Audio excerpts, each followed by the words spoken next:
Michelle Obama is promoting her memoir, Becoming, and she began her book tour with Oprah Winfrey in Chicago.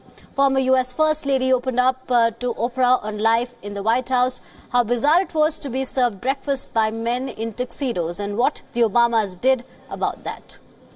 From the south side of Chicago, welcome Michelle Obama!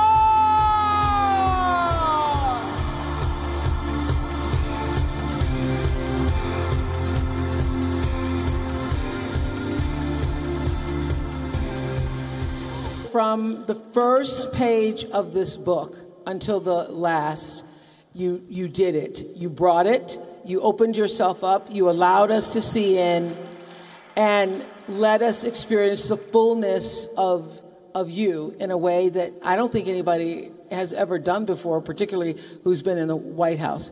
One of the first things we did, because we were trying to figure out how do you make this normal for children, you know, because Malia and Sasha were 7 and 10. Thank you for that. You know, I won't hear the end of that. She's like, Mom didn't even know how old we were. They were young. Yes.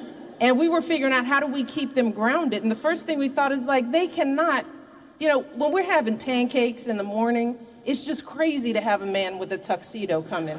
When you got some little girls at a sleepover and you're bringing in some water, that, you know, so we canceled the tuxedos. It's like, yo, take those tuxedos off, wear some polo shirts and some slacks.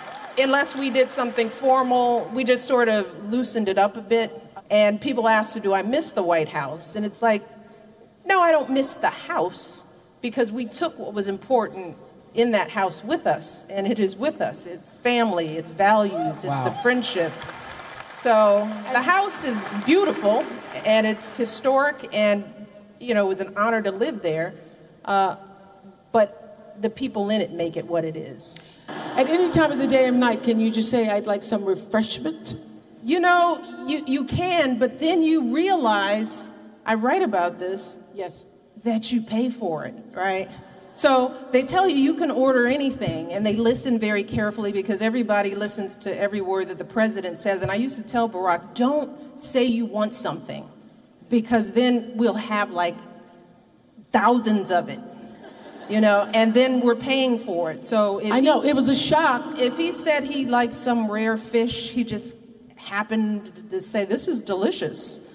And then we get the bill at the end of the month, and it's like, you flew that fish in from China? It's like, that fish wasn't that good. You know, you don't pay rent, and you don't pay for staff, but everything, every dish, they would count the number of peanuts that you'd eat and charge it back. No. So you'd get a bill at the end of it. It's not aw, we lived in a White House, y'all. You know? I mean, this is not a complaint. It's just something that people don't understand. But you pay for your own Charmin. You pay for your Charmin. You pay for all your guests, the food that they eat, so all y'all who came and visited.